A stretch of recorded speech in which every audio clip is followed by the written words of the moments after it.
Setelah 15 tahun beroperasi, jembatan perahu Haji Endang, kenapa baru sekarang jembatan ini dikatakan tidak sesuai standar? Selama ini kemana saja saat warga membutuhkan jembatan untuk akses sebagai solusi? Emang ya kadang kidding ya.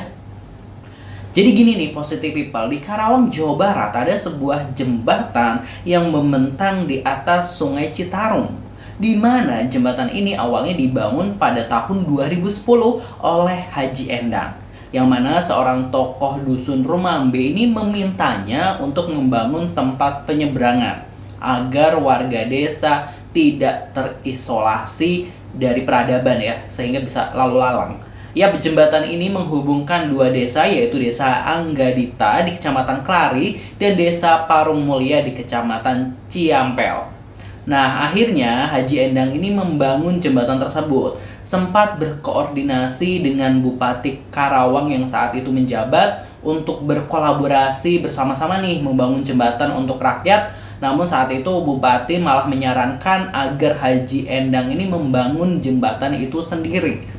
Ya mungkin Pemkapnya lagi nggak ada duit kali ya buat bangun jembatan.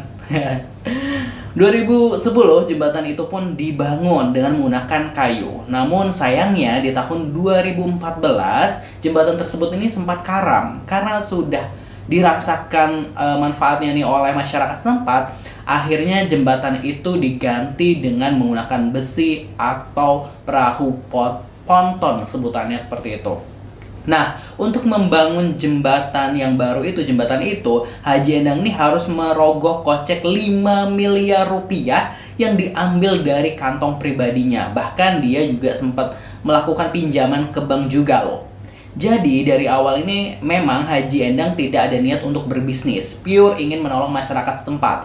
Namun karena jembatan ini juga memerlukan perawatan, akhirnya ada tarif yang harus dikeluarkan warga yang hendak melintas. Besarannya nih Rp1.000 sampai Rp2.000. Nah, rupanya jembatan ini nih begitu sangat membantu lah, setidaknya 10.000 orang setiap harinya nih lewat. Dengan jembatan ini mereka bisa memangkas waktu hingga 1 jam loh. Makanya banyak orang ini lebih memilih menggunakan jembatan ini dibandingkan harus memutar ya. Setiap hari omsetnya ini bisa mencapai 20 juta rupiah dihasilkan. Uang tersebut digunakan untuk biaya operasional jembatan setiap harinya, yaitu sekitar 8 juta rupiah. Seperti untuk perawatan jalan, lampu penerangan, hingga gaji orang yang bekerja. FYI, jembatan ini buka 24 jam. Nah, selama 15 tahun, jembatan yang dibangun tanpa bantuan pemerintah ini begitu memberikan manfaat ekonomi kepada warga setempat. Banyak masyarakat yang berjualan, 40 orang direkrut untuk bekerja sebagai petugas tutup buka jembatan. Lalu jembatan ini juga bisa pastinya memangkas waktu hingga 1 jam ya. Warga yang hendak lalu lalang itu tadi nggak perlu memutar. Bahkan 18 orang ini sudah diumrohkan. Masya Allah. Nah, masalahnya pemerintah yang nggak tahu kemana aja selama 15 tahun ini tiba-tiba mengatakan jika jembatan yang dibangun tidak sesuai standar. Alamak gitu ya. Hal ini dikatakan oleh Kepala BBWS atau Balai Besar Wilayah Sungai Citarum, Dian Al-Ma'ruf nih. Kabarnya BBWS ini akan memberikan peringatan hingga 3 kali. Nah, jika peringatan nggak diindahkan gitu kan, maka jembatan ini akan dibongkar. Bisa-bisanya main bongkar gitu aja ya. Selama 15 tahun ini kemana aja? Suka kesel ya sama mereka yang tiba-tiba muncul tanpa ada solusi. Ya paling nggak bangun dulu lah jembatan yang baru yang sesuai standar keselamatan, baru itu dibongkar. Bayangkan 10.000 orang bakal pontang-panting, nggak bisa nyebrang gitu, harus mencari akses baru gitu ya. Kabarnya Haji Endang ini sedang melengkapi izin jembatan tersebut agar tidak dibongkar. Dan dari pengakuan Haji Endang sendiri nih, selama ini jembatan buatannya tidak pernah menelan korban sama sekali. Dan melansir dari sumber tribunnews.com, asisten daerah atau Asda 1 Karawang, Wawan Setiawan ini mengatakan jika jembatan itu dibongkar, maka pemerintah ini nggak akan membangun jembatan di bekas lokasi tersebut. Nah loh, Karena katanya sudah ada jembatan Rumambe 2. Nah ini nggak tahu nih jembatan Rumambe 2 ini bikin muter jauh nggak ya gitu ya. Tapi kayaknya kalau lihat dari di maps ini nih agak jauh juga ya. Kita lihat dulu penampakan situasi jembatan ini dari maps Positive People. Nah langsung aja Positive People, kita akan coba lihat dari pantauan maps gitu kan. Ini adalah jembatan besi khusus motor yang di Karawang gitu ya.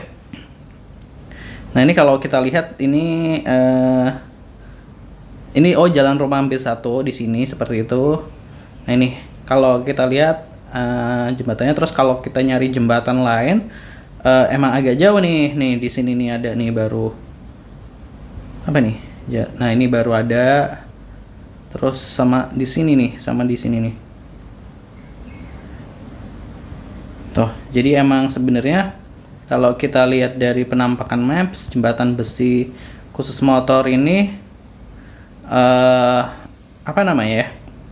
Emang bisa memangkas gitu waktunya gitu. Nah, sebenarnya di sini ada Sungai Citarum, terus ini ada sungai lagi gitu. Nah, di sini nih dibangun jembatan nih di Jalan Peruri ini gitu. Tapi yang Sungai Citarum ini nggak ditambah jembatan lagi gitu.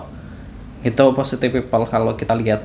Lalu bagaimana dari komentar netizen? Nah, Positive People terkait jembatan Haji Endang ini juga diangkat isunya oleh akun Instagram Big Alpha gitu yang mengangkat isu jembatan ini juga gitu. Lalu seperti apa komentar-komentar warganet di sana kan, warga terkait rencana pembongkaran jembatan ini? Langsung aja kita bacain. Jangan lupa di follow juga Big Alpha dan jangan lupa subscribe Action Nation.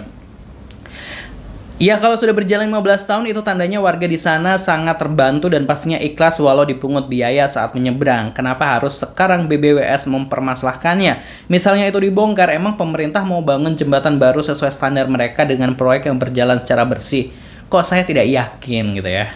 Nah, tadi udah dibilang juga dari asisten daerah 1 gitu ya, Karawang bilangnya sih nggak akan dibangun juga gitu kan. Waduh. Yang membuatnya paling tidak masuk akal adalah selama 15 tahun kemana aja mereka, kok nanti sekarang baru kasih info mau tutup. Aneh emang, padahal udah ada izinnya loh gitu ya. Demo aja jangan mau dibongkar kalau jembatan penggantinya belum ada. Udah 15 tahun dibantu sama warganya pakai dana pribadi, ucuk-ucuk suruh bongkar. Nyumbang enggak, merhatiin enggak. Sekarang seenaknya nyuruh bongkar hasil jerih payah rakyat sendiri. Mereka bangun jembatan itu juga karena dulu ditolak mentah-mentah sama pemerintah buat bikin jembatan. Ceka. Orang baik loh itu yang buat, amal jariahnya banyak. Nggak kayak pemerintah yang nabung dosa jariah mulu. Malu pak gitu ya. Waduh komentar ya. Dikutuk banyak orang nggak sih itu orang-orang yang jadi pejabat pemerintah yang bantu kagak tapi bikin susah kembali ya. Minimal mah bangun dulu jembatan yang sesuai standar, baru keluar-keluar mau bongkar. Kasihan yang setiap hari lewat situ. Kalian mah nggak ngerasain empati dikit bisa nggak sih gitu? Berbicara dengan nada lembut. Tapi gue bacanya dengan nada emosi. Aduh. Jadi yang jadi pertanyaan ke BBWS, sudah ada korbankah di kali tersebut semisal tenggelam? BBWS, lu pada kasih solusi bikin jembatan yang kokoh sampingnya yang standar menurut lo. Anggaran duit lu pada kemana? Dipakai korupsi. Rakyat udah bayar pajak lo ke pemerintah lebih gede dari Rp2.000 gitu kan. Banyak juga proyek pemerintah yang nggak sesuai standar. Cuaks, waduh. Aduh, komentar netizen ya. Stakeholder di sana pada sering komunikasi nggak sih selama ini kemana aja kalau mau bongkar buat proyek jembatan tandingan yang kualitas jembatannya bagus dan sesuai aturan, baru menyoroti fasilitas yang selama ini sudah terbukti membantu banyak orang. Pemerintah kasih bukti aja kalau memang bisa bangun jembatan di sebelahnya. Kalau hanya wacana mending support yang udah ada gitu ya. Bukannya memberi arahan dan support malah terkesan kalah saing gitu ya. Nah itu bener gitu. BBWS bukannya kasih solusi malah ya gitulah. 15 tahun jembatan ini beroperasi, kenapa BBWS baru mau melakukan evaluasi? Jika mereka sadar dari tahun ke-1 harusnya sudah ada jembatan permanen yang standar dari pemerintah. Kerja kok tunggu sesuatu viral? Apa baru sekarang tahu kalau omsetnya bisa mencapai 20 juta per bulan gitu ya? Premannya baru muncul dengan dalih harus sesuai aturan. Nah iya bener kan, ini emang sering banget ya, tiba-tiba muncul bukan yang ngasih solusi malah bikin bikin emosi. gitu ya. Nah kan apalagi pernah kejadian katanya jembatannya sempat karam pada tahun 2014 gitu kan. Itu kan baru-baru banget gitu ya, baru 4 tahun. Nah, harusnya dari situ juga udah aware gitu. Ayo bangun jembatan yang sesuai standar menurut mereka gitu. Didiemin, jembatannya rusak, didiemin, dibangun lagi gitu. Masyarakat terbantu, giliran viral kayaknya gitu. Apa ini gara-gara viral ya? Terus gara-gara viral terus ada omsetnya sekian-sekian gitu kan. Terus kayak wow gitu ya, ladang cuan gitu. Aduh gitu ya. Itu tadi lah komentar-komentar netizen ini luar biasa ya, smart gitu kan. Ya itu pemerintah tuh, aduh adanya pemerintah kan untuk memberi solusi buat rakyatnya gitu ya. Mbok ya kasih solusi dulu, bangun dulu tuh jembatannya gitu kan, yang sesuai standar. Gue setuju nih sama komentar-komentar netizen. Bangun dulu tuh jembatannya yang sesuai standar, baru misalnya ini mau dibongkar atau gimana gitu loh. Solusi berikutnya juga nggak ada gitu ya. Aduh, masyarakat kan butuh akses gitu kan ya. Selama ini mungkin iya bangun jembatan, kata apa gue tadi baca, karena sudah ada jembatan Rambambue 2 gitu kan ya. Apa namanya ya, yang dibutuhkan nggak cuma jembatan Rambambue 2, tapi di sisi sini juga butuh jembatan gitu. Ya nggak sih? Kalau menurut Positive People baiknya gimana? Tulis di kolom komentar. Jangan lupa subscribe. Terima kasih. Wassalamualaikum.